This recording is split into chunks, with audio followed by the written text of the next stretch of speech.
Riccarton Park, 167 years of history, and today we launched the Polytrack here after 15 months from when things first started back in January of last year with construction, when the first cut of soil was made. And it's been a very, very exciting project as we've changed the landscape of the Riccarton Park Racecourse.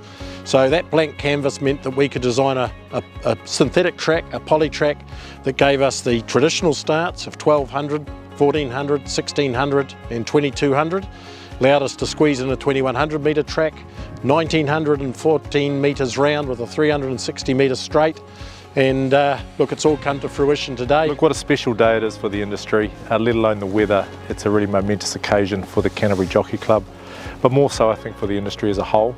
This is the second to come to life by way of a raceway for our industry. Clearly Cambridge has been underway for some time. Awapuni is probably weeks away from being completed, comes into play early July. As an industry, it is exciting. There are additional pieces of infrastructure that we can use and assist our trainers to prepare horses in greater numbers, in better conditions through our toughest months. So the Polytrack, the key to it is the final 150 mils, which is the Polytrack layer. That is a wax-coated sand mixed with some rubber compound and some polyester fibre. That layer sits on top of a layer of porous asphalt, which in turn sits on a layer of shingle.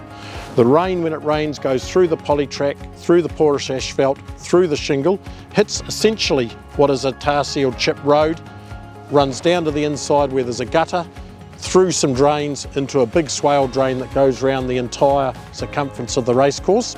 6% camber on the home turn, a 4% camber on the turn out of the straight, and the back straight and the home straight both got 2% cambers, all designed for the water to go through, hit that chip seal layer, drain down.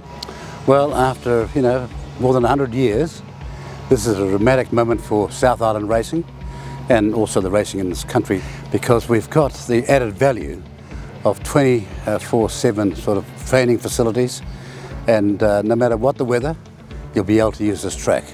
They're doing it overseas and have done for decades. We're finally catching up. From my point of view, I personally just see it as a part of our toolkit. Others have talked about it. We've got various tracks that trainers can use to prepare their horses. This is just another surface, and given we have at times some pretty wet conditions, it allows our grass tracks to recover and still allows our trainers particularly to prepare their horses in peak condition. So look, I'm just excited by what it can do, and it's the start of a rollout for us of serious concentration on our infrastructure, not only synthetics but our grass tracks, and that's something I want to talk about leading into the coming months. Look, I think it's been received really, really well, and what I describe it as, we've got 4 tools in the toolbox. We've got the Polytrack, we've got the sand, we've got the plough, and we've got a brand new grass track. So the trainers can use whichever track they perceive is best for them, given the horse they've got, the season, the weather conditions. So I don't see that as a negative in any stretch of the imagination. Now that we're approaching winter months, when the rains come, and we had a very wet February, I've got texts and emails from trainers saying this is just awesome. The plough would have been underwater, the grass track would have been heavy, and here we are in the wet with a perfectly consistent track on which to gallop and work our horses. The Polytrack allows us to take more horses and work more horses. Essentially, we could double the number of horses we got in work. We've got room over that back hedge paddocks there that we can build stables, but it'll allow the Canterbury Jockey Club to develop more horses, more training, more stables, and of course that flows through to more owners, more money spent in the region, and it's a real key spoke in the revitalisation of the sport nationally and drilling it down to our part of the world.